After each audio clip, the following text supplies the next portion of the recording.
f of -2 on this one. What is the function? What is the function value at f of -2 at -2? Yeah, it does not exist. It does not exist. Why doesn't exist? Well, what exists at x equals -2 is a what? It's a vertical asymptote. It's a vertical asymptote, so therefore the function doesn't exist there. What about f at 0? What's that? At 0, what's the function value? 4. Yep.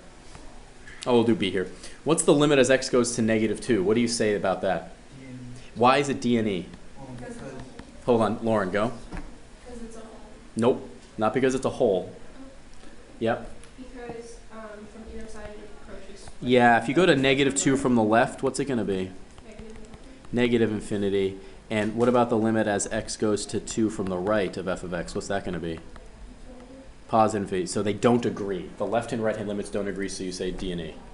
Okay, what about C4? Okay, d. What's the limit as x goes to 0? What's the limit as x goes to 0? Maggie? Yeah, d and e, because what's the left-hand limit on that one? About what? 1/2. Yeah, it's about 1/2 from the left, and what is it from the right? So they don't agree, so d and e. What's f of 2? What is f of 2? It's a hole, so what is f of 2? D and e. It's a hole, so it doesn't exist. And what is the limit as x goes to 2? About what?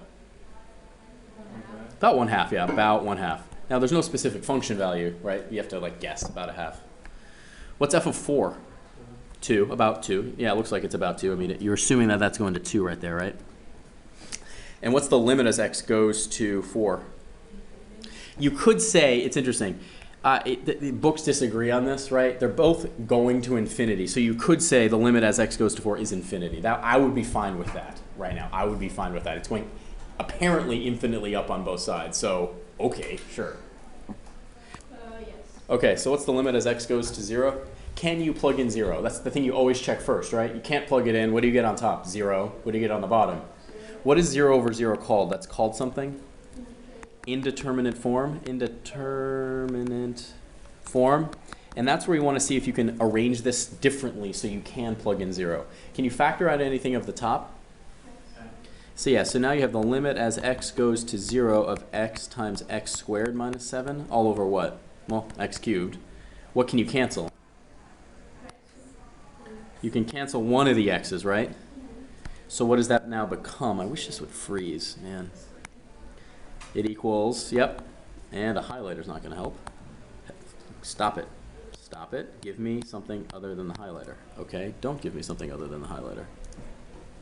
Fine. Okay, I'm going to pause. On the other side, you have 0.001 and 0.01. So how about you fill that in for me and tell me what you get? Use your calculator. As x goes to 0 here, what is this number doing? What is the y value doing? It's getting really, really negative, huge negative, right? So if I did 0.000001, this thing is going to get even more negative and big, right? Why is it staying negative? It's staying negative because these two are always positive, right? Correct? Around 0, though, something close to 0 minus 7 is always going to be negative. Divided by something super small, boom, it gets huge. So in this case, you would say negative infinity and kind of have an asterisk in your head like going, well, okay, I'll take that as an answer.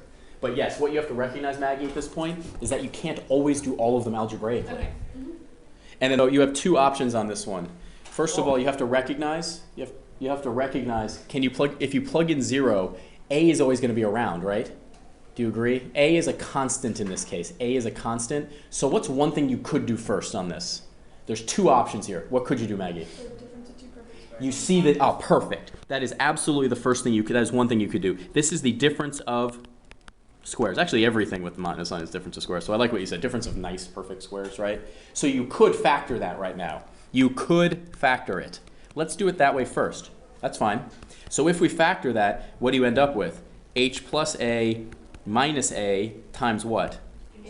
H plus a all over h. You simplify now. What cancels at the top? The a's in the first. Is that really helpful? Uh-huh. So you end up with h times h plus a all over what? What now cancels? On the top. And is that the magical step that you wanted? Yeah. So now you have the limit as h goes to 0 of h plus 2a. If h goes to 0, what does that go to? 2a. A will be in your answer. So regardless of what a is, you just showed that the limit of this is always 2a. So that's one way you could do it. And that's how I would do it because I see perfect squares and I'm like, woohoo, factoring, yay. What's the other thing you could do? What's the opposite of factoring? I foiled it. You foiled it out, right? You multiplied it out. So the other thing you could do is multiply it out. It takes a little bit longer, but it's fine. That's totally fine because what happens here, you end up with h squared plus 2a plus a squared minus a squared all over 2ah, sorry. Yeah. What cancels now? The a squareds cancel. So what are you left with? H squared minus 2ah all over h squared. Oh, why did I put h squared? Why did I square h? Don't let me do that. So what can you factor out of the top now? So you have h times h minus what? Oh, h plus, sorry.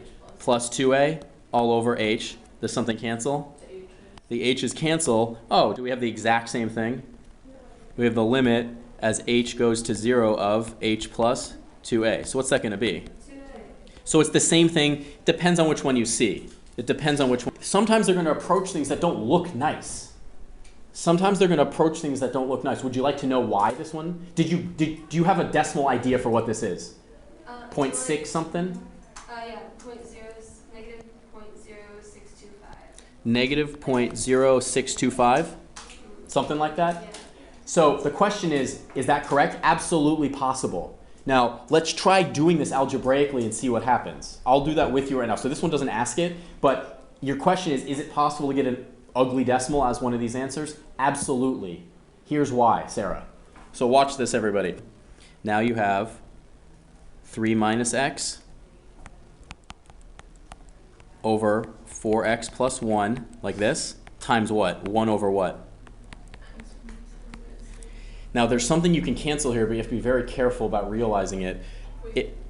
Just watch this for 1 sec. Watch this for 1 sec. There's something that's really similar that you might be tempted to cancel. What might you be tempted to cancel? The 3 minus x and the x minus 3s. You have to be very careful. I know you know what's going on here, but let's just see what you can do. Is it allowable? Could I multiply this by negative 1 over negative 1? Yeah. Why? Why is that allowed? Because negative 1 over negative 1 equals 1. The reason I'm doing that is if I multiply this in right here, what happens? You end up with the limit as x goes to 3 of 3 minus x times negative 1 over 4x plus 1 times negative x plus 3. Well, what's another way to write negative x plus 3? 3 minus x. Now what cancels? So the 3 minus x now cancels, if this cooperates. That cancels, leaving you with what? The limit. Here we go. So continuity and limits. Excited. Are you excited? So if we were going to do this one right here by a table of values and algebraically, how are you at making a table? How comfortable are you making a table? Raise your hand if you're like super comfortable making a table. Making a table? Okay. What do I have to do first on this one? What's one word for what you think you have to do first? Let's factor. So this is going to be the limit as x goes to 2. What do I factor first? So x squared minus 4 over. Oh, and are you done factoring? So you have the limit as x goes to 2 of 5 times x plus 2 times minus 2 over x minus 2. So what can you cancel there? Oh, nice. So now can you plug in 2? Yeah. So what's it going to equal? It's going to be going to 2, so it's going to be, what's the limit going to be? 20. So algebraically, is this one pretty straightforward? So you could do it algebraically and then know, like in the center here, what are you aiming for? You're aiming for when x goes to 2, you're aiming to get out 20. So you could pick your values above and have that as a guideline. You need to be able to do that. Please practice it. Please practice it. Please practice it. This one right here should look like one we just did today. That one looks pretty similar. What is that? What do you see up there? What do you see in the numerator? Difference of squares. So could you factor that one? Yeah. Or could you multiply it out? Yes. Either way, about the same difficulty level. This is exactly what you saw before. Exactly what you saw before. Be careful plugging it into your calculator and everything should be fine. You can do it both ways. You could either factor this one or multiply out. Totally fine. So these are just the practice ones right here. Wait, it's just, Yes, go ahead. so you can put the, If I draw something without picking up my pen, and it's a function, we call it a continuous function. If I don't pick up my pen, it's going to be called a continuous function. What about this one right here? Is that a function? yes. Yeah, this could be g of x and this could be f of x right here. The top one's still a function, right? Let's say they're right on top of each other. Right there. Yeah, sure. That's still a function. Is it a continuous function? No. What about this one? Is this one a function? Yeah. Yeah, it's a function. Is it a continuous function? No. Why? Because you can have to pick it I picked up my pen. So the simple thing you need to remember is it's not continuous. What's the word for not continuous? Discontinuous. This is not a this is a discontinuous function, and it's specifically if this, let's say this was x value x equals 2 right here, and let's say this was x equals 4 right here. You could say, where is this discontinuous? At x equals 4, and where is g of x discontinuous? Where you need to pick up your pen is where it's going to be said to be discontinuous, where it's discontinuous. Here's the technical definite. Here's your little bug. If it's traveling along, how high is it? What's the end height? It looks like it's getting to 6. What about from the left? What happens if I said the limit as x goes to 4 from the left of h of x? Someone said it. What is it? 6. Yeah, you've got your bug, and it's traveling along, and it's going to 6. But what is h of 4? What is h of 4? 8. So because these agree right here, what do we say? We can just say the limit as x goes to 4 is what? Is 6. Because it is the same thing from both sides, it is 6.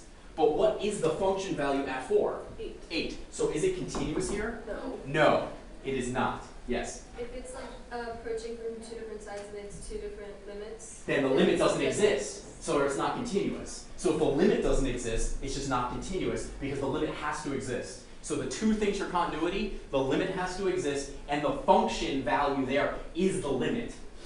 Is the limit. Is the limit. So you see 3 different types here.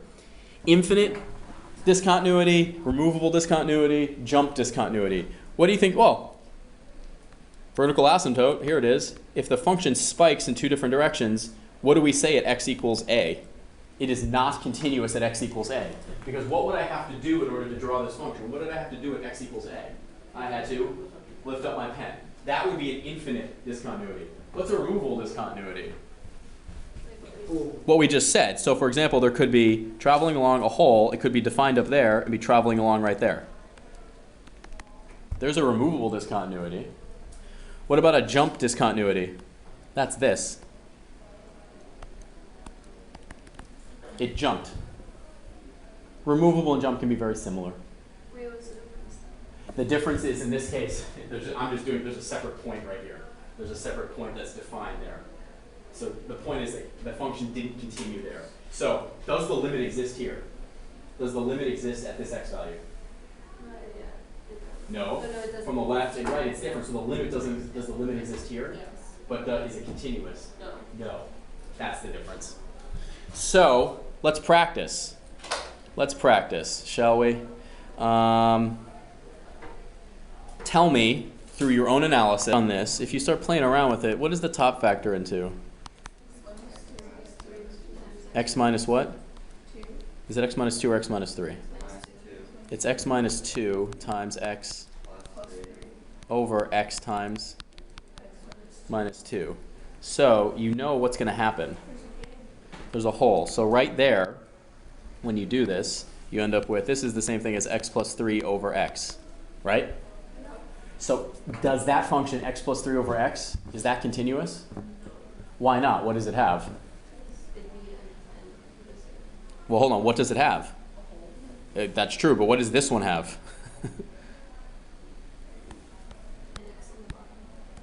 What's the vertical asymptote? 0. X equals 0 is the vertical asymptote. It's a line, right? So there's 2 reasons. Vertical asymptote, and what else does it have? Where's the hole? 2 comma what? 2 comma 5 halves, yes. Technically correct here. The vertical asymptotes occur at any multiple at x equals any multiple of pi. So therefore, is this continuous? Is this a continuous function? No, because it has a discontinuity. Should we say n is an integer or? And you could say n is an n is contained in the integers, sure, if you want to be technical. But you don't. You could say that means integers, by the way. I'm giving you symbols here, okay? N, yeah, it's not that bad. N contained, that means contained in. And this right here means integers. Mathematicians love to give names. It's a z with double thing. That just means integers. That's fine. So now we get to merge what we know and do some fun stuff right now. Merge what we know and do some fun stuff. How many people have seen functions like that? A few people? What type of function is that?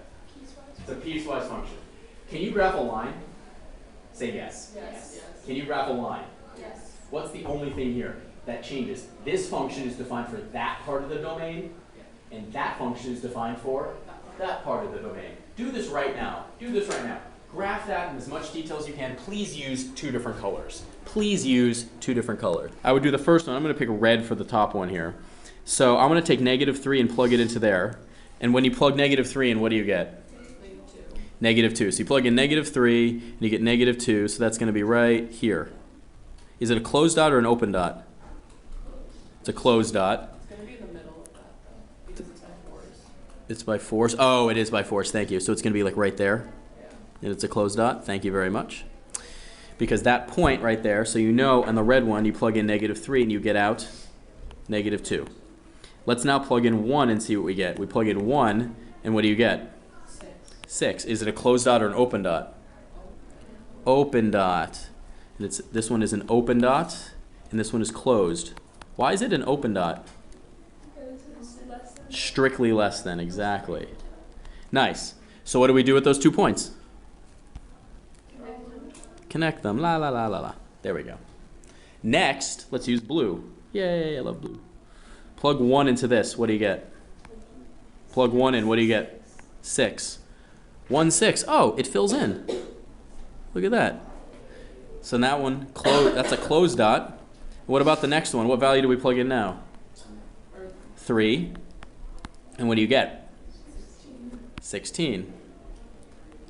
So 3 and then go up to 16. Open or closed? Closed. And what do you do with those 2? Connect them. So is this one straight line? No, it is not one straight line. What happens like partway through this line? It hits a kink, right? There's a kink, there's a corner, right? Is this function continuous? What do you think? No. Really? Why not? Let's go down to here. Okay, we'll go back to the share space, and we'll go back to